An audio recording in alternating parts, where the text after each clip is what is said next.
who's ready to pump it up? I'm Mary Beth, Paddle Adventure, and today we're going to be talking about pumping up your inflatable paddleboard with 3 different electrical pumps and 1 manual pump. There's a common belief that an electrical pump is much faster to pump your board than your manual, but that isn't true, and you're gonna see today. To start off, let's look at the pros and the cons of using and owning an electrical stand-up paddleboard pump. The pros. Number 1, it saves you energy you might need for your paddling adventure. 2, it's helpful if you have more than one board you need to pump up back to back. You can either use the electrical and save energy, or the electrical pump could be pumping one board while you're manually pumping another. 3, it makes the sport more accessible. Pumping an inflatable paddleboard can be exhausting. 4, it gives you the time to get ready while your board's being pumped. You can check the conditions again, message a friend for safety, get all your gear prepped and ready to go. I find this especially helpful in the winter time when there's more prep and gear involved, and I can get all of that ready while my board's doing its thing, inflating to the correct PSI.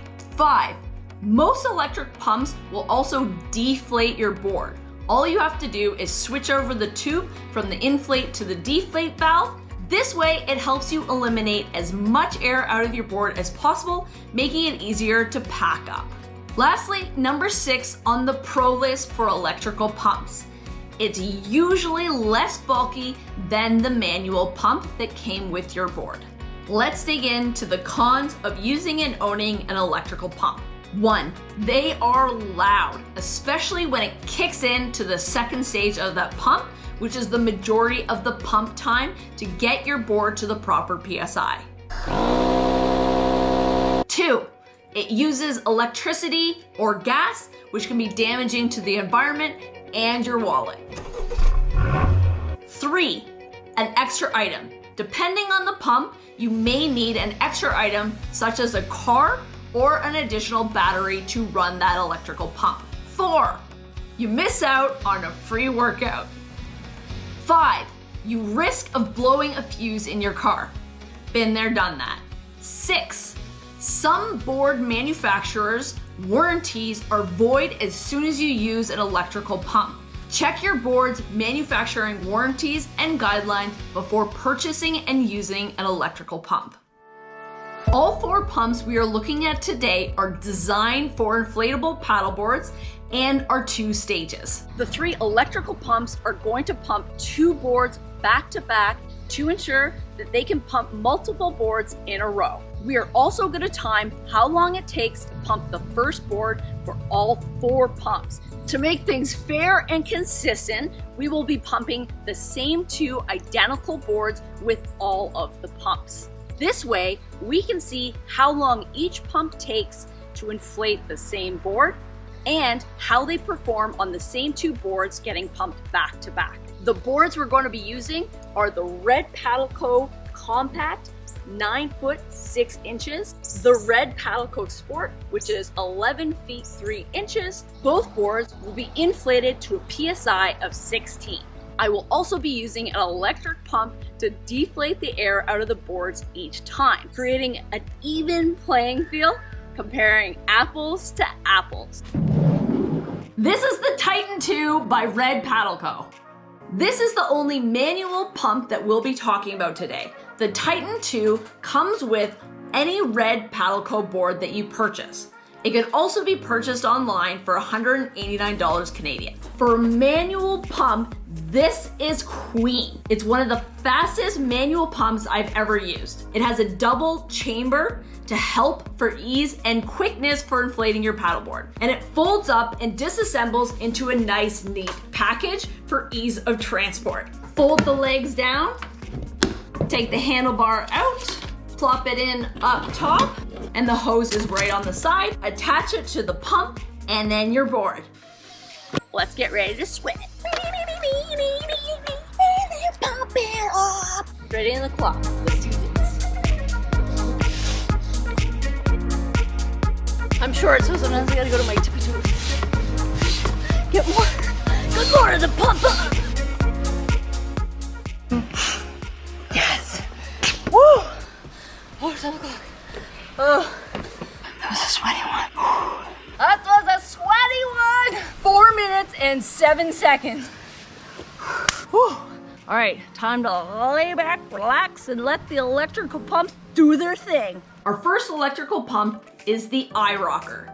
This retails for $159 Canadian. This electrical pump is powered by your car or an external battery. iRocker sells a battery adapter to go with this pump. I personally don't have experience with the battery adapter for this electrical pump, but the iRocker website says that the battery can pump 2 boards on 1 charge. The battery is an additional $119. It comes with a 12-volt DC auto auxiliary power outlet, aka a cigarette lighter, which is awesomely stored away in the unit through here.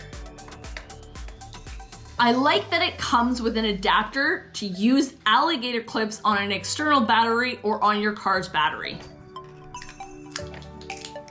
The iRocker came with 1 rubber washer where the hose attaches to your paddleboard. Unfortunately, the rubber washer that it came with was too thick for my paddleboards and wouldn't properly seal and attach.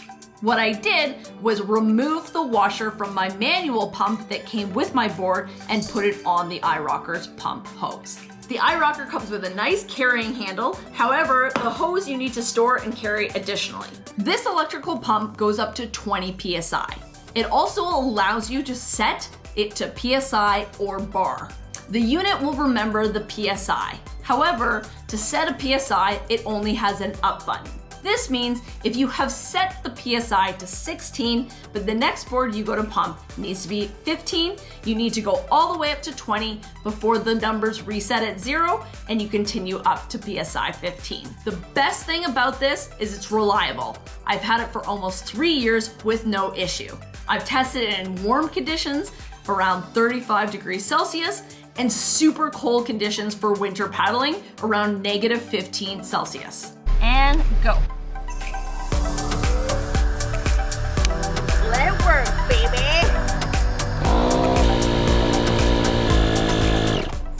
6 minutes and 58 seconds. Now let's see how it performs when it pumps up the second board back to back. Woo! The unit itself definitely feels warm but not scalding hot. It could potentially handle a 3rd board in a row, but I wouldn't push it beyond a 3rd board in a row. The next pump is the VAMO electrical generic pump. You'll often see this style of pump sold under different labels. It retails for $195 Canadian and you can get 10% off with code PADDLEADVENTURER. VAMO makes a ton of other great products. They are especially known for their bright colored, beautiful, well-made leashes. Similar to the iRocker, the VAMO electrical generic pump uses a 12-volt DC auto auxiliary power outlet. This electrical pump comes with 6 different types of attachments. Unlike the iRocker, the VAMO has an up and down button when setting your desired PSI. It also can be set in bar. This pump was gifted to me by VAMO and I've had limited time with it. However, the time I have used it, it does seem like a durable, well-made pump. Here we go.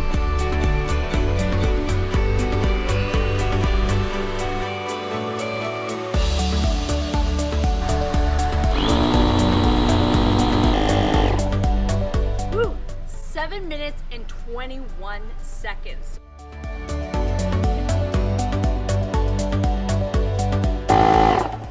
Checking the temperature. Similar to the iRocker electric pump, it is warm. The tube and insert into the unit are extra hot. You could try 1 more board, but I wouldn't say it would do over 3 pumps in a row. The last electrical pump is the Airbank Whale Shark Pro. This electrical pump is battery powered. It retails on their website for $250 Canadian, but they often have sales of $25 off. Plus, you can get an extra 10% off using code PADDLEADVENTURER. On one charge, I've used this electrical pump to pump up 4 boards between 16 to 18 PSI, all over 11 feet long. Pretty impressive. The electrical pump's battery can be charged using a wall outlet or using the 12-volt cigarette lighter in your car. The Airbank takes 2.5 hours to fully charge its batteries, or 20 minutes to blow up 1 board. If you run out of battery juice and you're able to plug it into your car cigarette lighter, it does come with a cord to do so. The Airbank electrical pump can also be set to bar as well as PSI. It has the ability to go up or down to set the desired PSI. This electrical pump also came with 5 different types of attachment, as well as a fuse and multiple types of rubber washers. It also has a USB plug if you need to use the battery and charge anything else. The hose tucks away nicely. The best part for me is the fact that I don't have to turn on my car and use gas. I was gifted the Airbank electrical pump, but have been testing it all summer long and can't say enough great things about them. It's fully charged. Let's give it a go. 16 PSI, here we come. On your marks, get set, go. Pump it up. Woo! 5 minutes and 55 seconds. I believe that's a whole minute less than any of the other electric pumps. Woo! Beautiful! Looks like 1 battery bar is shrunk after these 2 boards were pumped up, and it still has 4 bars of battery left. No doubt it could handle at least 2 boards, maybe 3. The temperature, the hose is hot like all the other electrical pumps, and the unit has a little bit of warmth to it, but I wouldn't say it's too hot. Very impressive for a battery operated. Another notable brand to mention on this video is the Outdoor Master electrical pumps. I personally don't have any experience using these electrical pumps, but I have heard lots of people say that they have had great experience. Here are a few tips when using your electrical pump. 1. Put the unit on top of something like your board or the top of your kit bin to avoid any debris such as grass or gravel being sucked into the unit. To help, check where your unit is pulling air from and put it on something accordingly. 2. Keep the electrical pump out of the sun and away from your vehicle exhaust. This way, the unit will stay cool and be able to perform to its maximum. 3. If your electrical pump comes with multiple attachments to inflate other items, not just your paddleboard, make sure that the proper attachment is secure to the hose to reduce any leaking air. If you decide to go the route of an electrical pump, I'd recommend getting one that's specifically made to inflate paddleboards. These pumps allow you to set the maximum PSI, which is the total air pressure the board will have, until the electrical pump turns off. You'll set the PSI based upon your board's inflation levels. I'd also recommend buying a 2-stage pump, which is low and high pressure. These are much faster, and they also give you the ability to do the deflation on your paddleboard. Most electrical pumps for stand-up paddleboards are 2 stages, but double check before you buy. Overall, depending on your needs and your budget, electrical pumps can be great or maybe not needed. Here's a comparison chart for all of the pumps that we talked about today. You can find the links to all the pumps we reviewed today below in the description. Whether it's a manual or electrical pump, both will get the job done to inflate your paddleboard and get you on the water. That's a wrap. I hope this video helped you decide if you need an electrical pump, and if so, maybe it's going to be one of these. Let me know in the comments if you use an electrical pump, which one, and what you love about it. If you like this video, give it a thumbs up and hit subscribe for more. Until next time, I'm Mary Beth. Happy adventuring.